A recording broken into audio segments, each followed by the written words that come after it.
भाजपा के राष्ट्रीय उपाध्यक्ष रघुवर दास ने अपने पद से इस्तीफा दे दिया है। अब वह उड़ीसा के राज्यपाल के पद पर 31 अक्टूबर को योगदान देंगे। रघुवर दास गुरुवार को नई दिल्ली में पार्टी की प्राथमिक सदस्यता एवं पद दोनों से इस्तीफा दिया। उन्होंने दिल्ली में बीजेपी के राष्ट्रीय अध्यक्ष जेपी नड्डा से मिलकर अपना इस्तीफा सौंपा। बता दें कि उड़ीसा के राज्यपाल बनाए जाने के बाद रघुवर दास ने नियमों के तहत अपना इस्तीफा दिया है। वह उड़ीसा के 26वें राज्यपाल के रूप में शपथ लेंगे। साल 1980 में बीजेपी की स्थापना के साथ ही वह सक्रिय राजनीति में आ गए। इसके बाद उनका राजनीतिक प्रभाव बढ़ता ही चला गया। उनकी राजनीतिक हैसियत का अंदाजा इसी से लगाया जा सकता है कि रघुवर दास झारखंड के पहले गैर आदिवासी मुख्यमंत्री बने। झारखंड में बीजेपी के विस्तार में उनकी अहम भूमिका रही। रघुवर दास लंबे समय से बीजेपी से जुड़े रहे हैं। वह साल 1995 में पहली बार जमशेदपुर पूर्वी से विधानसभा का चुनाव लड़कर विधायक बने थे।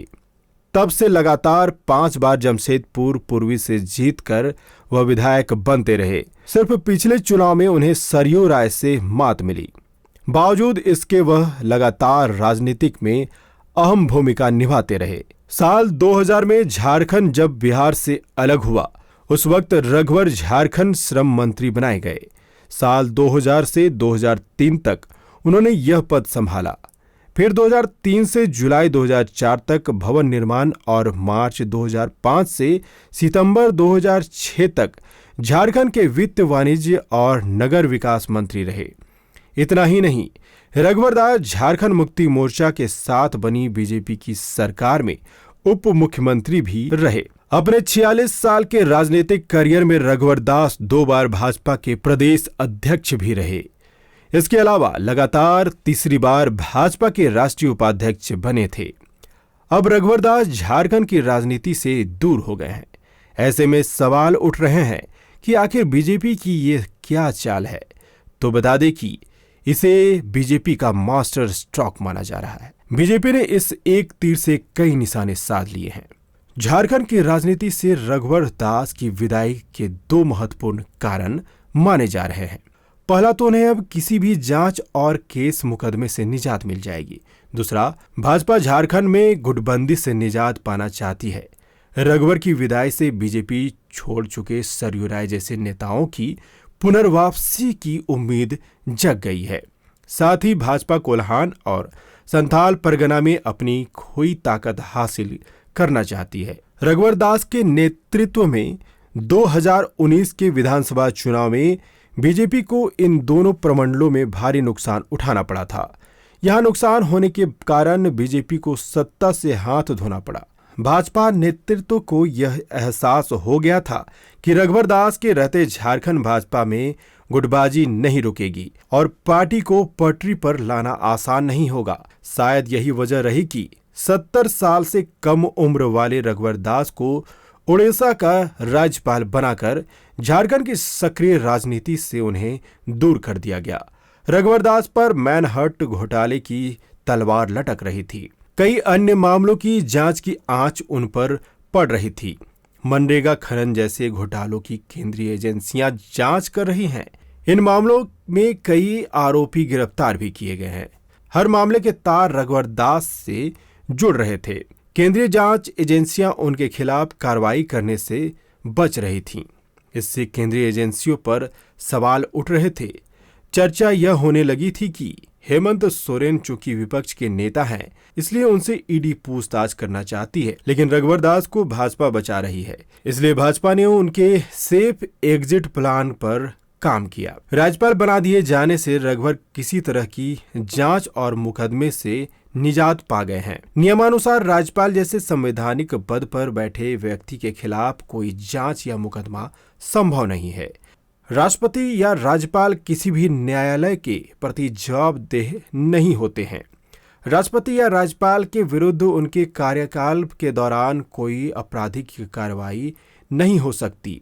संविधान के अनुच्छेद 361(2) के तहत राज्यपाल के खिलाफ आपराधिक मामले की सुनवाई पर रोक का प्रावधान है। हालांकि भाजपा की रघुवर के प्रति यह उदारता मानी जाएगी कि उसने रघुवर को केस मुकदमों से सुरक्षित कर दिया। रघुवर अब बेखटके अपना बाकी समय काट सकेंगे। राज्यपाल जैसा सम्मानित संवैधानिक पद भी उन्हें मिल गया। कहा जा रहा है कि रघुवर दास की निष्ठा के कारण ही बीजेपी ने ये उदारता दिखाई है। वह 46 साल के राजनीतिक सफर में शुरू से अंत तक बीजेपी के ही साथ रहे। इसके साथ ही बीजेपी ने भी अपने सांगठनिक ढांचे को अब मजबूत करने का प्रयास शुरू कर दिया है। रघुवर दास को झारखंड से विदा कर बीजेपी ने इसके संकेत दे दिए हैं। अनुसूचित जनजाति से आने वाले झारखंड के पहले मुख्यमंत्री बाबूलाल मरांडी को पार्टी ने प्रदेश अध्यक्ष बनाकर राज्य की आदिवासी जनता के बीच संदेश देने की कोशिश तो की है, लेकिन उन्हें फ्री हैंड काम करने का मौका नहीं मिल रहा था। रघुवर के जाने से उन्हें भी फ्री हैंड मिल गया है। रघुवर दास के रिश्ते अर्जुन मुंडा के साथ भी अच्छे नहीं रहे। वर्ष 2019 के विधानसभा चुनाव में अर्जुन मुंडा के कई समर्थकों को पार्टी के अंदर भीतर घात का आरोप लगाकर बाहर का रास्ता दिखा दिया था। सरयू राय से तो रघुवर का शुरू से ही 36 का रिश्ता रहा।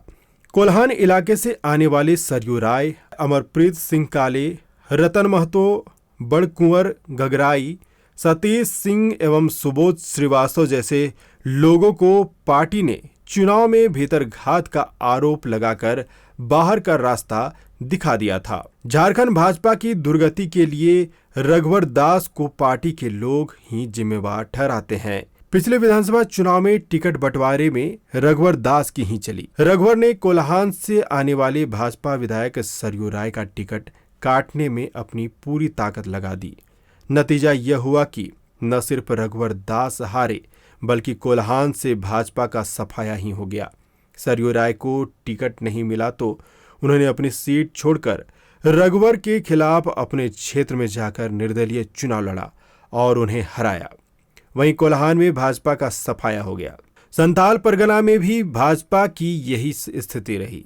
साल 2014 में 7 सीटें जीतने वाली भाजपा 4 पर आ गई। झारखंड से रघुवर की विदाई के बाद माना जा रहा है कि जो लोग पार्टी से दूर हो चुके हैं उनकी पुनर्वापसी तो होगी ही, और जनता के बीच भी यह संदेश जाएगा कि प्रदेश भाजपा की कमान अब पूरी तरह झारखंड के हाथ में है। पार्टी अध्यक्ष बाबूलाल मरांडी आदिवासी हैं, तो नेता प्रतिपक्ष अमर बावरी SC, सचेतक का पद OBC के JP पटेल को दिया गया है।